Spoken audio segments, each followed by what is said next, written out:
Buenos Aires, Argentina.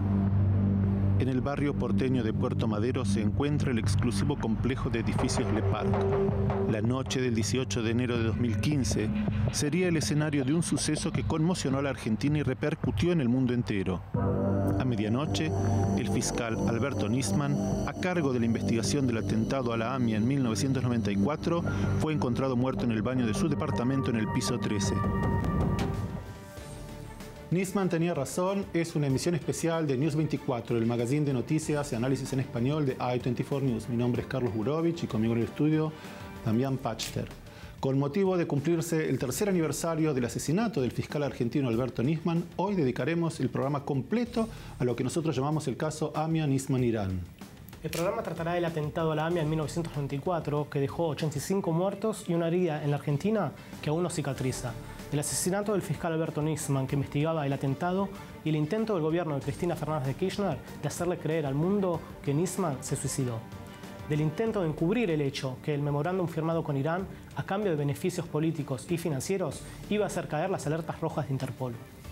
Todos estos elementos para nosotros son parte de una misma historia que después de 24 años todavía sigue viva y que a 3 años del asesinato de Nisman, la justicia argentina, ahora no dependiente del gobierno, sino independiente, investiga lo que pasó y estos hechos comienzan a aclararse y a poner a quienes participaron del encubrimiento donde deben estar, en la cárcel. Nuestra emisión especial tendrá 5 partes y serán: el atentado al edificio de la comunidad judía AMIA y la firma del memorándum de entendimiento entre Argentina e Irán. La muerte del fiscal Nisman, asesinado el día anterior a revelar en el Congreso argentino el encubrimiento del gobierno. El encubrimiento. ¿Quiénes estuvieron involucrados? ¿Qué era lo que iba a revelar Nisman en el Congreso argentino?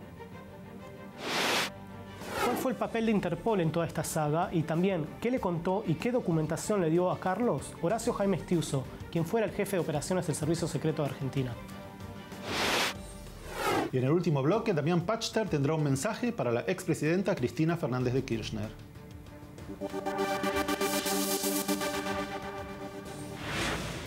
Un poco de historia. En 1992 se produce el atentado a la Embajada de Israel en Argentina, que dejó 22 muertos y 242 heridos. Atentado que hasta hoy no fue esclarecido. En julio de 1994, un coche bomba estalla en la entrada del edificio AMIA. 85 muertos, más de 300 heridos. En 2013, cuando entrevisté a Nisman, él creía que sería justicia. Pero para los involucrados, los que fueron víctimas del atentado, el sentimiento era que el tiempo pasaba y nada ocurría.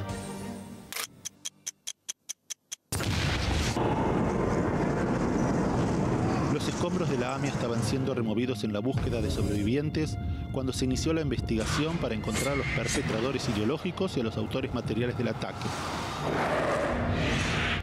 Las primeras pistas conducían al Hezbollah como ejecutores y al régimen de Irán como quien estaba detrás del atentado. A los pocos días de la explosión, el presidente Carlos Menem declaraba abiertamente sus sospechas acerca de los responsables. A partir de una investigación del Poder Judicial se llega no a la conclusión, pero hay indicios o semiplena prueba de que alguna participación habría tenido algún sector de la comunidad iraní. Creía que algún día íbamos a saber la verdad. Yo creo ahora que muy difícilmente se va. ¿Vos crees que algún día se hará justicia? Yo no creo que se llegue a hacer justicia. La que esperaríamos, la que de verdad esperaría. Cuando regresemos de la pausa, Nisman pasó 10 años investigando el atentado y exigiendo a Irán que extradite a los iraníes con alertas rojas para ser enjuiciados en Argentina. Escucharemos lo que Nisman le dijo a Carlos cuando lo entrevistó en noviembre de 2013.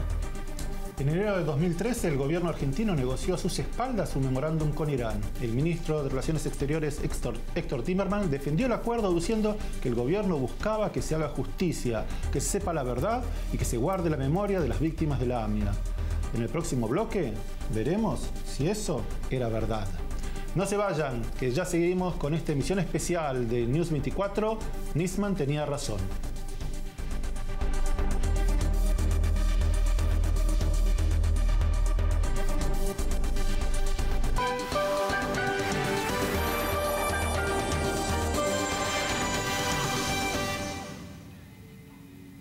Nisman tenía razón. Esta es una misión especial con motivo del tercer aniversario del asesinato del fiscal argentino Alberto Nisman. En noviembre de 2013 tuve la oportunidad de entrevistar a Nisman en su despacho y nos explicó qué hizo cuando inició su tarea de investigación. Luego de 11 años de una investigación irregular, viciada de procedimientos nulos y de encubrimiento, en el año 2004 el gobierno argentino crea la Unidad Fiscal de Investigación AMIA. A escasos metros de la Casa Rosada, donde reside la presidenta Kirchner, el fiscal Alberto Nisman nos recibe en su despacho.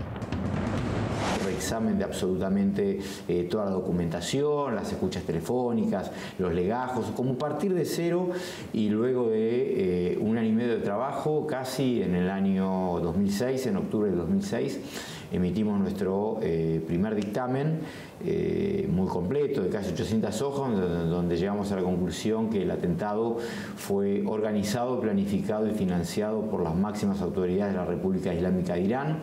Concretamente, la decisión se tomó casi un año antes, en la ciudad iraní de Mayad, en agosto del 93, en una reunión a la que asistieron, digamos, por la metodología de toma de decisión de Irán de los ataques, siempre asistían las personas que ocupaban los mismos cargos. Por ejemplo, el que ocupaba el cargo de presidente, en ese entonces Rafsanjani, quien era el jefe de inteligencia, Falahian, el canciller, Velayati, el jefe de la Guardia Revolucionaria, en ese entonces Rezaji, usted lo recordará quizá porque fue las últimas dos elecciones o la última candidato presidencial, y quien era el jefe dentro de la Guardia Revolucionaria de un grupo especial, un grupo de élite llamado Al-Quds, que es el grupo que realiza las operaciones terroristas iraníes en el exterior, en ese entonces a cargo de Ahmad Bahidi.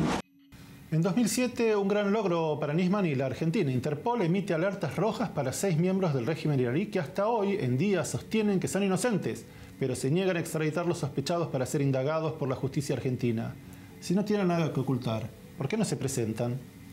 Una semana después de la votación de Interpol, proponían crear una comisión jurídica conjunta, la llamada Comisión de la Verdad, y al mismo tiempo incrementar las importaciones provenientes de Argentina.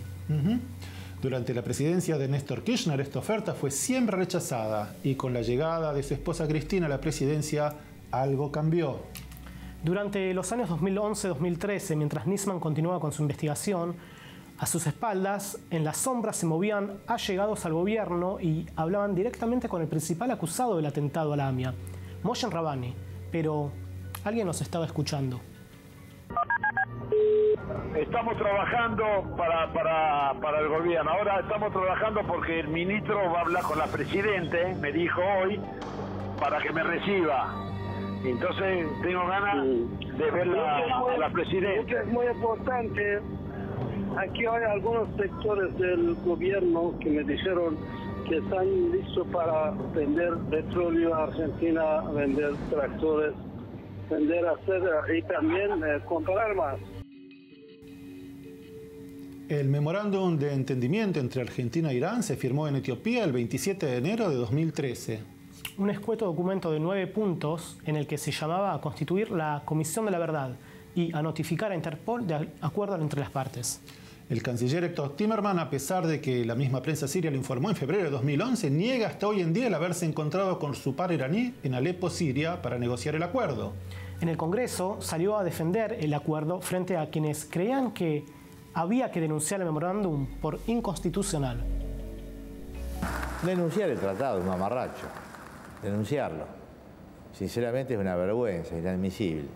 El único motivo que tenemos detrás de todo esto es que haya justicia para las víctimas de la AMIA. Así que no hay nada detrás de esto, nada, por más que usted lo intente, que ensucie el objetivo prioritario que hemos tenido, que es la búsqueda de la verdad, la búsqueda de la justicia y la preservación de la memoria. Y esto es lo que Nisman tenía para decir sobre la firma del memorándum. Bueno, yo le voy a decir sucintamente y tratando de ser claro, el dictamen que yo emití, que es la opinión que le he emitido al juez que tiene que resolver sobre si esto es o no constitucional o no, si se da o no de patadas con lo que establece nuestra Constitución Nacional. Y entiendo que lo que ha hecho el Poder Ejecutivo, que tiene toda la... O sea, nadie desconoce la facultad que tiene el Poder Ejecutivo, porque aparte está establecido en la Constitución, de negociar tratados internacionales con cualquier país sobre los temas que desee, inclusive sobre Irán e inclusive sobre el tema del atentado a la AMIA. Está dentro de sus facultades.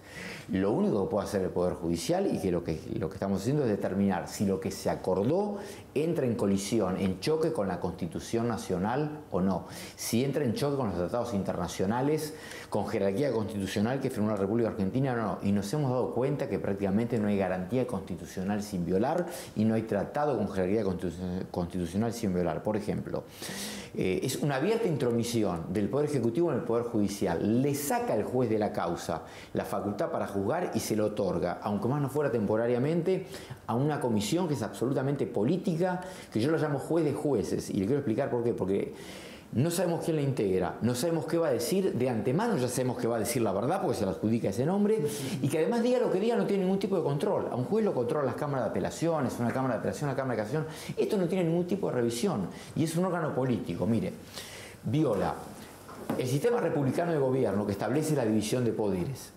Viola justamente la división de poderes, viola la independencia judicial. Lo que se ha hecho prácticamente es lo mismo. ¿Qué diría usted si, por ejemplo, tal vez sin conocer a fondo la Constitución argentina, que un fiscal o un juez le decretan la guerra a un Estado extranjero, o firman la paz, o establecen un impuesto extraordinario para toda la población? No, un momentito, esto no es facultad ni de un juez ni de un fiscal. Es que es así, bueno, cada uno tiene la Constitución distribuida. Se ha inmiscuido en un ámbito, en una esfera exclusiva, resorte del Poder Judicial. Viola el debido proceso legal. Estamos hablando de garantías constitucionales. Viola la defensa en juicio, que no solo la defensa en juicio de los acusados, sino de las víctimas, de los creyentes. Acá tiene más derecho un juez iraní, que no sabemos qué hace, que las víctimas que no intervienen. Viola la igualdad ante la ley, porque establece una distinción de un procedimiento para gente de un proceso con otro proceso, y lo viola dentro de la misma causa. 2 veces lo viola dentro de la misma causa. Violamos la Constitución para nada. ¿Por qué? Porque no hay declaración indagatoria, porque en esa supuesta interrogatorio que va a haber a los iraníes, el juez argentino no puede preguntar, la que pregunta es la Comisión de la Verdad. Si yo soy un abogado iraní y el juez argentino quiere hacer una pregunta, le digo, a ver, perdón, señor juez, ¿de dónde surge que usted puede preguntar? No, yo soy el juez argentino. A ver, muéstreme el memorándum. Lo que es el memorándum es que se va a constituir el juez, la Comisión de la Verdad, el juez argentino, el juez iraní, en Irán para asistir a un interrogatorio. Asistir no es preguntar, y los iraníes saben que lo poco que me ha tocado estar con los iraníes en estas misiones diplomáticas, en Interpol, hay que reconocer que algo de diplomacia conocen. No dice eso. Y después dice la Comisión de la Verdad interrogará al juez. Obviamente no al juez como acusado del atentado, pero le puede decir al juez, señor juez, dígame, ¿esta prueba cómo la obtuvo? ¿De dónde lo sacó? Entonces esto por ley argentina no destraba, no es válido. ¿Y qué permitimos? O sea, esto de llevarse adelante, que es lo que yo quiero justamente salvar y que por la Constitución estoy obligado a hacer, es que esto no caiga en una nulidad. Ojalá se establezca una declaración indagatoria aún en Irán, porque soy el primero para viajar, porque ya tengo preparada un sinnúmero de preguntas, la idea de Rabani más de 250 para hacer, y soy el primer interesado, desde otro punto de las víctimas, que también están interesados desde el punto de vista funcional, en que me dé respuesta a todos los interrogatorios y a toda la prueba que tengo. Pero una declaración que puedo utilizar, no que justamente abrir la puerta para el camino a que la causa vaya a un tacho de basura, que es a lo que va a conducir esto. Quisieron hacernos creer que fue un suicidio. Algo salió mal, ya se los contamos.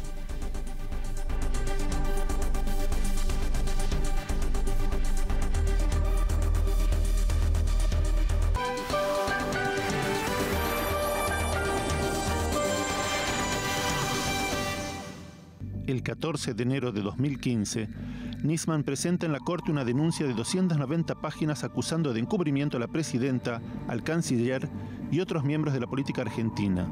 Y esa noche lo anuncia públicamente en televisión. La firma del memorándum es la finalización de un proceso de impunidad que empieza 2 años antes. En enero del 2011, la presidenta Cristina Fernández de Kirchner le ordena a su canciller que hay que desinvolucrar, por los motivos que ahora voy a explicar, a Irán de la causa AMIA.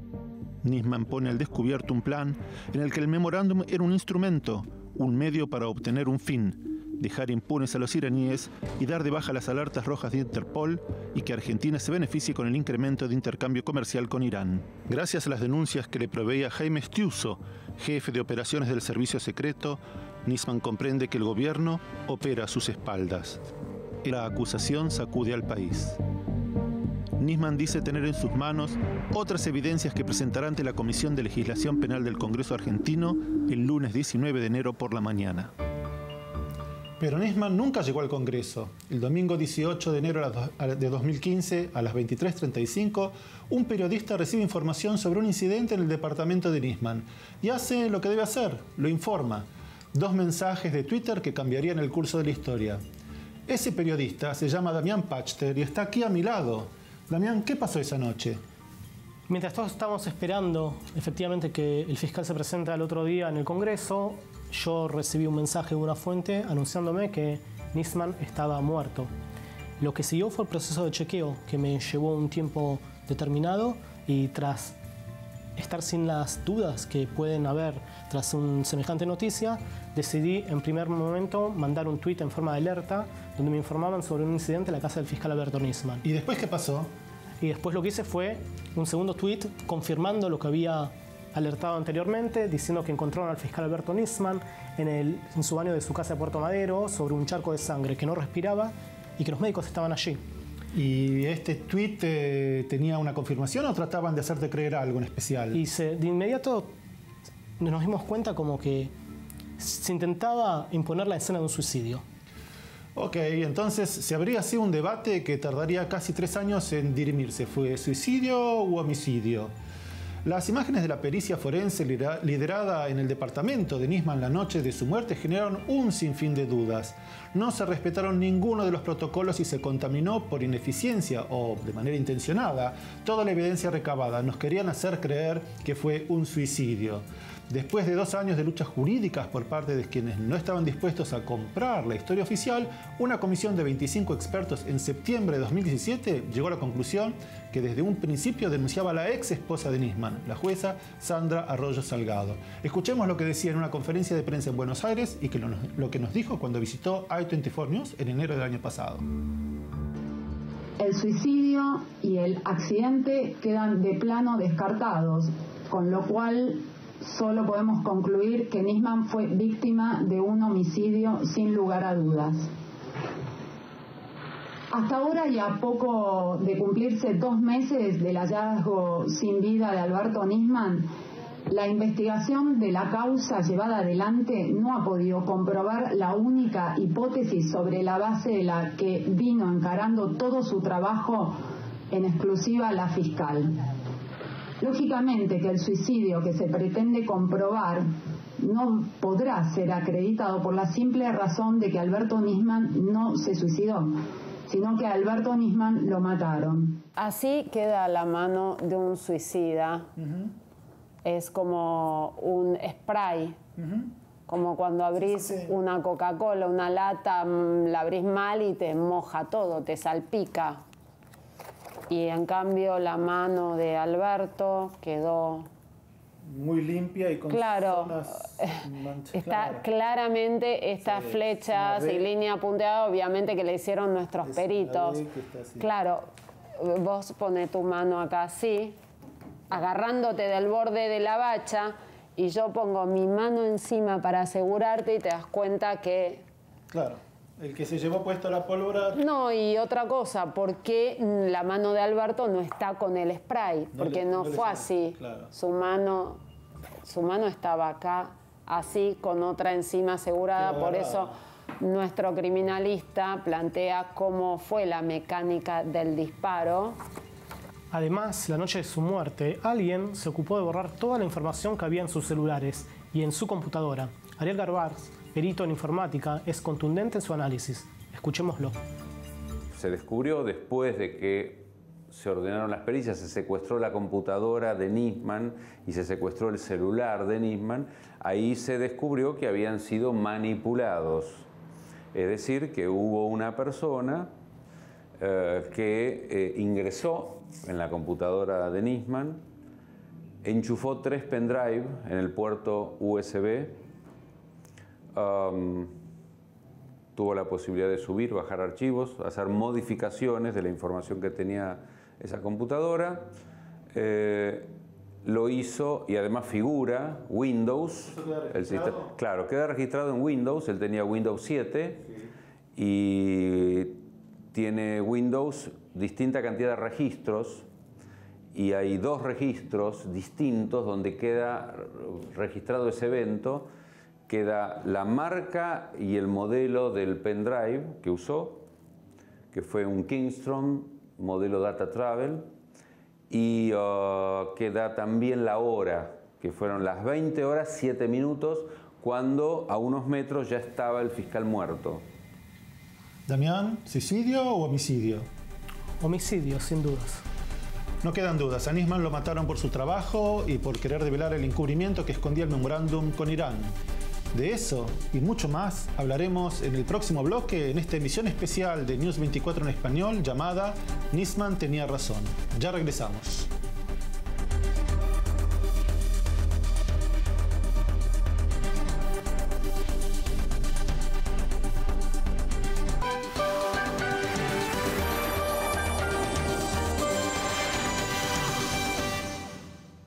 Buenos Aires, ciudad de ritmo frenético, capital de un país lleno de contradicciones a nivel político y económico.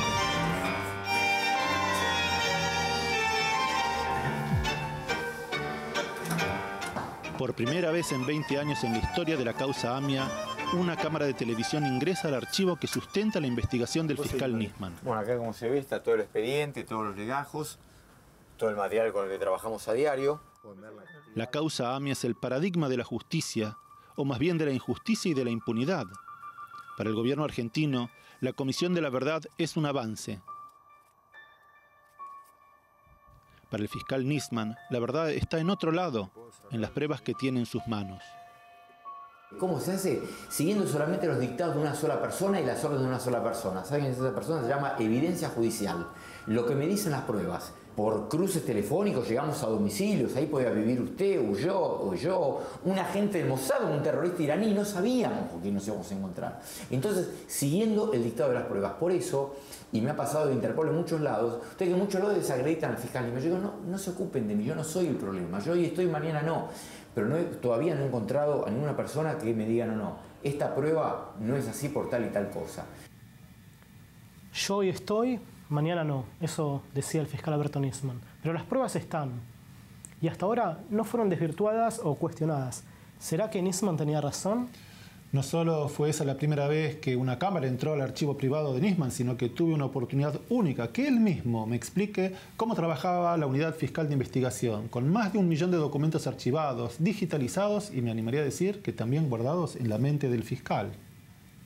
¿Me contás un poco? Esta es la primera parte del... ¿No es cierto? Sí. Sí, está agrupado de acuerdo a los cuerpos de la causa. Los legajos, en los legajos tramitan distintas líneas investigativas por separados para no entorpecer la causa principal y no mezclar. Entonces, hay distintas líneas investigativas que se van tramitando. ¿Qué es lo que...? Esto parece como muy histórico. ¿Qué es lo que hay acá? Y acá son legajos que en su momento han tramitado, fíjese por el número, el legajo 191, el legajo 97. Son distintas por cada denuncia que había respecto... Por ejemplo, el tema más sencillo, desde un llamado telefónico de una persona el día del atentado que decía, vi 2 personas sospechosas corriendo por la calle tal. Me parece y escuché que decían algo de la AMIA. Bueno, se armaba un legajo, toda una investigación, se realizaban medidas de prueba, etcétera, etcétera, y todo eso tramitaba un legajo. Muchos de los legajos se han terminado, se han cerrado sin ningún resultado. Pero hemos agotado todas las líneas, o sea, no solo llegamos a las conclusiones de quiénes son los responsables, sino que las otras, que tal vez las denuncias que no tengan nada que ver con estos acusados que tenemos, se demostró que no conducían absolutamente a nada. Desechadas. Entonces, todo eso que fue desechado está en un legajo. Después hay mucha documentación, también anexos de actuaciones que pueden ser reservadas, etcétera. Es todo vinculado con la causa, además del cuerpo principal, que por una cuestión metodológica y de orden se dividen, ¿no? Si yo te pregunto cuántas hojas tiene esta causa, cuántos folios tiene, en un número, ¿lo podés cuantificar? Mira, te voy a decir un número, vamos a empezar al revés. La información clasificada de la Secretaría de Inteligencia que el expresidente Kirchner nos entregó en el año 2004 eran alrededor de 450.000 hojas. Yo diría que hoy la causa y los anexos y todo podemos estar en cerca de 600.000, 700.000, aparte de todas. Estamos hablando de más de 1.100.000 fojas que han sido leídas, investigadas y estudiadas. pero no solo leídas, correlacionadas por fechas, vistas, por una cosa es leer una hoja atrás de otra, y otra cosa es verla en tiempo real. Bueno, esto que leo que ocurrió en el año 97, ¿qué pasaba en esa época con este tema? Entonces, ver una cosa con otra, o sea, es hasta más complicado que decir, bueno, como uno lee un libro de 1000 hojas, dice, bueno, lo terminé, ya está. No, esto es más difícil todavía. Por eso tanta gente y por eso nuestro esquema de trabajo queda dividido en grupos, donde esos grupos dialogan obviamente entre ellos, tienen reuniones, se intercambian información. ¿Cuánta gente trabaja en la Fiscalía? Y en este momento alrededor de 35 o 37 personas. ¿Que es un promedio a lo largo de la historia o ha variado? No, se ha mantenido, quizás ha estado un poquito más alto en un momento, un poquito más bajo en otro. Bueno, en ese número cuento desde la secretaria privada, los el equipo de trabajo que está a tu disposición para... Que abarca gente de cómputo, o sea, no solo gente que trabaja específicamente en la parte jurídica. En la parte jurídica son menos. Impresionante. Bueno, te liberamos, nos vamos a quedar haciendo... Te agradezco enormemente. Yo sigo el tema. El video se cortó, pero recuerdo que lo último que le dije fue yo sigo el tema. Y como verán, 4 años después, aquí estamos y no pensamos abandonarlo. Nisman denunció a la presidenta de Argentina y a su canciller de encubrimiento para beneficiar a los iraníes. A los pocos días de su muerte por cadena nacional, Cristina Fernández de Kirchner decía que la denuncia de Nisman era absurda y que no tenía fundamentos. Según Cristina, Nisman no tenía razón. Yo quisiera también referirme fundamentalmente a 2 cuestiones que tienen que ver con la denuncia que se hizo el día 14 de enero pasado contra la Presidenta de la República y su canciller por parte del entonces fiscal Nisman, en la que se nos acusa de confabular un memorándum internacional con el propósito de desincriminar a los acusados iraníes a cambio de comercio de granos, a cambio de compra de petróleo y no sé qué otras cosas más. No solamente es descabellado desde lo político pensar que nuestro gobierno, que ha sido fundamental en todo lo que ha sido la lucha contra el terrorismo de Estado e internacional, en todos los foros internacionales, en la causa AMIA, pueda siquiera ser sospechado de una maniobra semejante, más aún cuando los argumentos son absurdos. Y hoy alguien pretendió con una denuncia sin fundamentos que nosotros queríamos desviar la investigación y ocultar a los iraníes. El diputado argentino Waldo Wolf, que fue vicepresidente de la DAIA, la institución que representa políticamente a la comunidad judía en Argentina y que acompañó a la familia en su reclamo de esclarecer la muerte del fiscal, piensa exactamente lo contrario. Wolf visitó i24 News el año pasado y aprovechamos para entrevistarlo. Nos sorprendió, según Wolf, en Argentina hubo 4 atentados. Es que la Argentina debe aprender básicamente lo que pasó. Yo defino habitualmente que hubo 4 atentados, el 92, el 94, el memorándum y el asesinato de Nisman. Y desde lo institucional, el más perverso fue el memorándum porque el gobierno anterior utilizó a los 3 poderes para refrendarlo. Lo firmó el Ejecutivo, se sacó por ley y parte del Judicial apañó a quienes lo firmaron con frondosa documentación que viene a dar por cierta la teoría de Nisman que el memorándum fue un convenio político disfrazado de un convenio jurídico internacional para darle impunidad a los autores iraníes. Irán, herida en su honor, buscó que las alertas rojas que emitió Interpol en noviembre de 2007 sean canceladas. A los sospechados se les hace complicado viajar por el mundo, pero ¿para qué están los amigos? Luis Delía, uno de los allegados del gobierno de Kirchner, hablaba directamente con Moshen Rabbani y los dos se reían de Nisman. ¿Qué tal, Jay? ¿Cómo está? Buen día. ¿Cómo le va? ¿Cómo está usted? ¿Bien? Bien, muy bien. Bueno, lo extrañamos aquí en Irán. El fiscal Nisman hizo toda una parodia acá, con sus habituales mentiras, de que usted habría entrado con documentos falsos a Brasil y que lo habrían detectado y que hay fotos, toda una maniobra. ¿Qué nos puede decir de esto, Jake? Si quiero viajar, bueno, primero voy a llamar al señor Delia y digo, querido luchador por su pueblo, que yo estoy viajando ahora a Brasil, estoy viajando a Uruguay, a Chile o a Argentina, bueno, después arreglamos con el gobierno, que yo no tengo ningún problema que avisar a todo el mundo. ¿Escucharon a Rabani? Ahora que arreglamos con el gobierno, ¿queda todavía la duda de que Nisman tenía razón cuando pensaba que el objetivo final del memorándum era la cancelación de las alertas rojas? El próximo bloque es el de los ex Interpol, Rutzel Marta, ex asesor legal, Ronald Noble, ex secretario general de Interpol, y del ex jefe de operaciones del Servicio de Inteligencia de Argentina, Horacio Genicius. No se vayan, ya seguimos con esta emisión especial Nisman tenía razón, de News 24, el magazine en español de I24 News.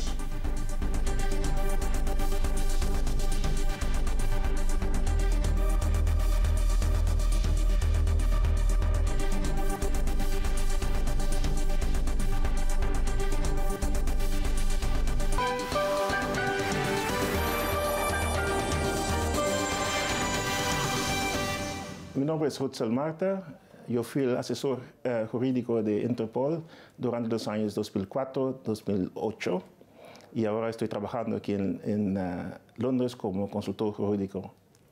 Bueno, el señor Nisman tenía una tarea importante para convencer a Interpol que no obstante el hecho de que originalmente las alertas rojas fueron otorgadas a base de una órdenes de detención firmado por un juez que resultó ser corrupto, el señor Nisman tenía que convencer a Interpol que no obstante esto, Argentina tenía un caso y que merecía el apoyo de Interpol.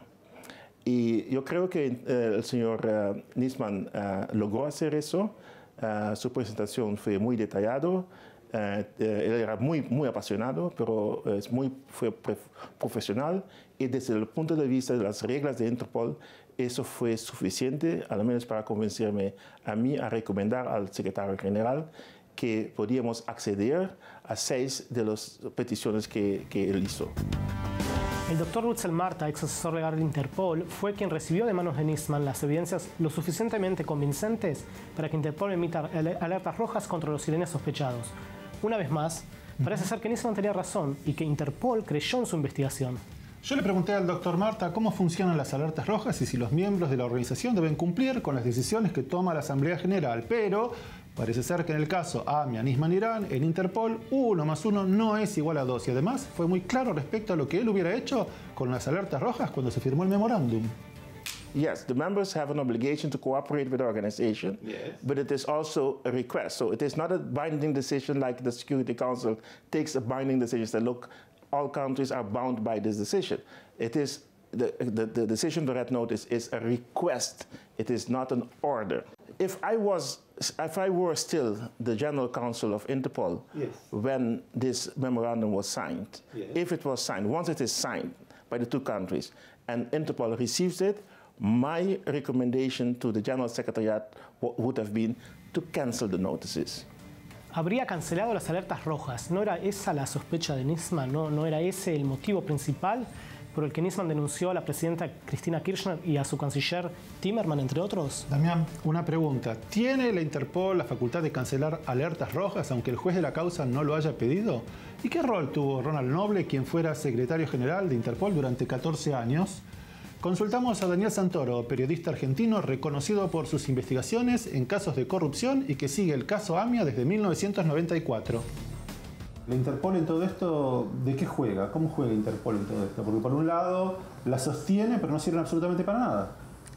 Claro, acá hay una cuestión, primero, que es una flexibilización de hecho de las alertas rojas, porque el artículo 7 del pacto con Irán, que era el único de aplicación inmediata con la firma de parte de los 2 cancilleres, era notificar en forma conjunta a Interpol de la firma del tratado. Todos los demás necesitaban una ratificación parlamentaria.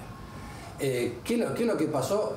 Timmerman envió la carta notificando las negociaciones. Inmediatamente Noble incorporó una advertencia, un banner abajo que dice que Argentina e Irán están en negociaciones diplomáticas por este conflicto jurídico. Entonces, eso me explicaban.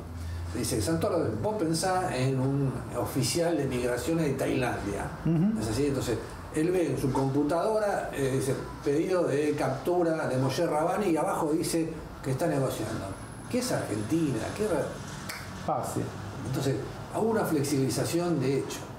Después hay una cuestión que tiene que ver con el rol que tuvo Noble en todo esto. Porque él mandó una carta a Timerman apoyando a Timerman diciéndole que no se había pedido el levantamiento de las alertas rojas. Exacto. Las alertas rojas, hay otros casos donde los gobiernos, sin consideración de la justicia, las han levantado, como en el caso del buque Rainbow, por un conflicto que hubo con Nueva Zelanda y Greenpeace. En diciembre de 2017, el juez Claudio Bonadío, que investiga el encubrimiento, dedicó uno de los párrafos de su dictamen a la participación de Noble en el caso, y dice textual: teniendo en cuenta el objetivo de los imputados con el desarrollo de la maniobra investigada, nos lleva a dudar de la imparcialidad que tendría que tener Noble. A esto Noble respondió con largos hilos de tweets, diciendo que el juez Bonadío es imparcial y que el periodista Santoro debería haberlo contactado. Yo he conversado más de una vez con Ronald Noble y le he ofrecido este espacio, que venga y diga lo que quiera. Su respuesta fue no TV interview. Si la conducta del señor Noble es intachable, ¿por qué no conceder una entrevista y dar explicación a la pregunta más importante? ¿Y cuál es la pregunta? Bueno, no es si Argentina pidió o no que caigan las alertas rojas cuando se firmó el memorándum. La pregunta que yo tengo para Noble es si él sabe a quién se le ocurrió introducir el artículo 7 en el que había que notificar a Interpol. ¿Al canciller Timerman? ¿Al canciller iraní Salehi? No sabemos. Desde que los cancilleres se encontraron en secreto en Siria en 2011 hasta que se firmó el acuerdo en 2013, ¿Interpol no tuvo nada que ver? ¿Nada? ¿Ninguna comunicación entre las partes? Mr. Noble, la invitación sigue en pie. Venga, díganos si usted fue parcial o imparcial en este caso durante los 14 años en los que estuvo en funciones y si Interpol tuvo o no alguna intervención en la firma del memorándum. Y ahora a otro ex, a Horacio Jaime Stiuso, ex jefe de operaciones de Servicio de Inteligencia de Argentina. Bueno, en septiembre de 2017, Stiuso accedió a darme una entrevista que él llamó de información para mi formación. La reunión duró más de 2 horas y media y luego de recordar su participación en el caso AMIA y su trabajo con Nisman en 2004, me entregó documentación en la que dice: el atentado a la AMIA tiene un responsable claro. Irán y Mohsen Rabani fue quien dirigió el operativo. A mediados de 2012 recibió la orden de no continuar con la investigación. La presidenta Kirchner no quería que se hagan nuevos aportes a la causa. Para Stiuso jamás existió la posibilidad de un suicidio. La última frase de su testimonio dice textual: estoy convencido que Alberto Nisman lo mataron. Y ahora llegó el momento de develar qué es lo que dice este documento. ¿Qué pasó el domingo 18 de enero de 2015 a las 16:14 horas? A ver, este es el documento que me dio Horacio Jaime Stiuso. ¿Y sabés lo que pasó a las 16:14 horas? Lo estaban buscando. Es un reclamo de búsqueda. ¿Y sabés para qué? ¿Para qué? Para matarlo. Los perpetradores del asesinato de Nisman querían callarlo a él también. Por eso es que salió del país y se refugió por largo tiempo en Estados Unidos. Eso me dijo Stiuso. No fue el único al que querían callar. Cuando volvamos para cerrar esta emisión especial, Nisman tenía razón, Damián tiene un mensaje muy especial para la expresidenta Cristina Fernández de Kirchner. No se vayan, ya regresamos con Nisman tenía razón, emisión especial de News 24 en español.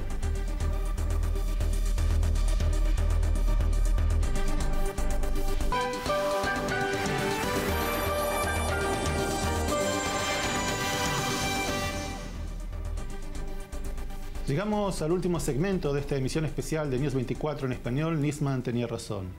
En 1994 voló la AMIA, 85 muertos, una herida en el corazón de Argentina que no cicatriza.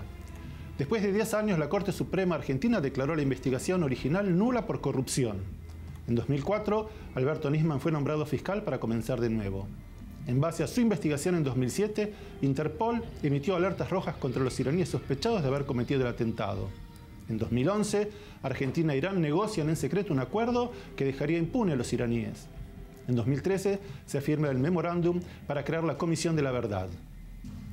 El 18 de enero de 2015, la noche anterior a que Nisman fuera a dar testimonio al Congreso sobre un plan de encubrimiento del gobierno de Cristina Kirchner, aparece muerto con una bala en la cabeza. No querían que hable, y no fue el único a que le quisieron callar.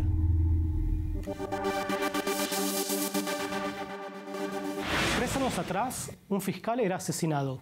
Como les mostramos en esta emisión, todo estaba planificado de antemano. El principal colaborador en la causa de Nisman, además de su equipo, era el jefe de operaciones, Jaime Stiuso. Y Stiuso estaba bajo seguimiento horas antes del homicidio. Según sus dichos durante la entrevista a mi colega Carlos Burovich, sabiendo que lo buscaban, se exilió en Estados Unidos para evitar ser asesinado por el gobierno de Cristina Kirchner. Pero no sería el único exiliado. Mientras pensaban que el homicidio estaba bajo control, una intervención inesperada cambió el destino de las cosas. La opinión pública y el mundo se enteraron de una muerte que pretendían ocultar.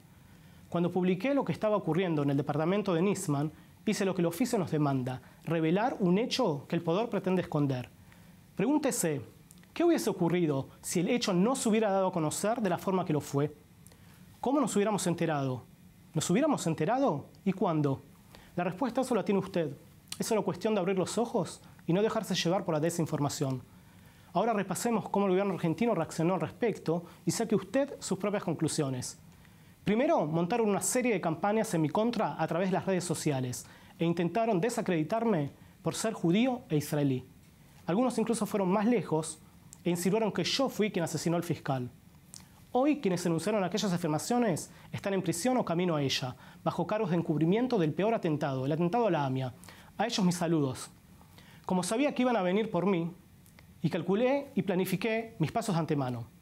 Y con la ayuda de fuentes que me alertaron y se arriesgaron para que no termine asesinado como Nisman, emprendí rumbo a mi exilio dejando el país donde nací. La respuesta del gobierno kirchnerista no tardó en llegar, y lo hizo por medio de sus servicios de inteligencia.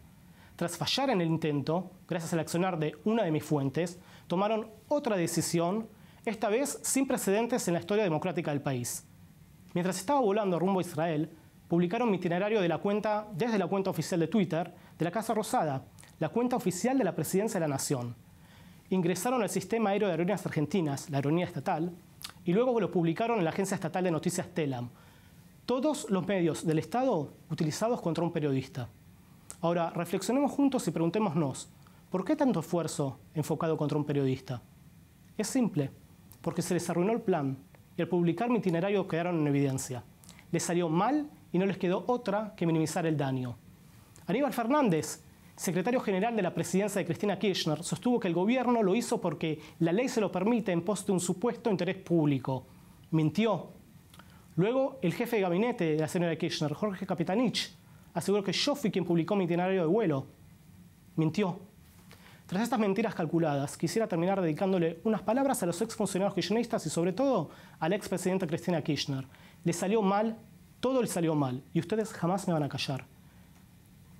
Por más que usted y sus cómplices se presenten como víctimas y se autodefinan hoy en día como perseguidos o presos políticos, siempre estaré aquí para recordarles lo que hicieron. Estoy seguro que usted, Cristina Kirchner, que nos está mirando del otro lado de la pantalla en una de sus mansiones en el sur o del barrio popular de Recoleta, también lo recordará. Jamás me van a callar. Todo tiene su tiempo y todo lo que se quiere debajo del cielo tiene su hora.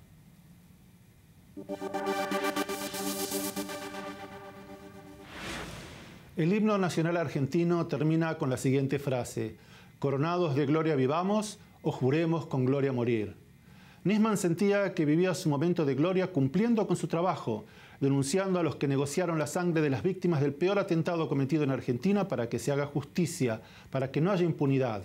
Murió con gloria, asesinado, llevándose a la tumba su verdad, la que ahora de a poco va saliendo a la luz y la que ya no podrán acallar nunca más. Yo creo que la verdad ya la sabemos, gran parte de la verdad ya la sabemos. La pregunta es si vamos a obtener justicia, y yo creo que sí, creo que vamos a obtener justicia y creo que estas personas van a ser juzgadas y por eso estamos luchando. No le puedo decir cuándo, pero sí, no tengo duda que va a ser así. Mi única garantía es atarme a la ley y bueno, ocurrirá lo que tengo que ocurrir. Yo estoy acá y estoy absolutamente tranquilo y voy a seguir adelante en mi trabajo.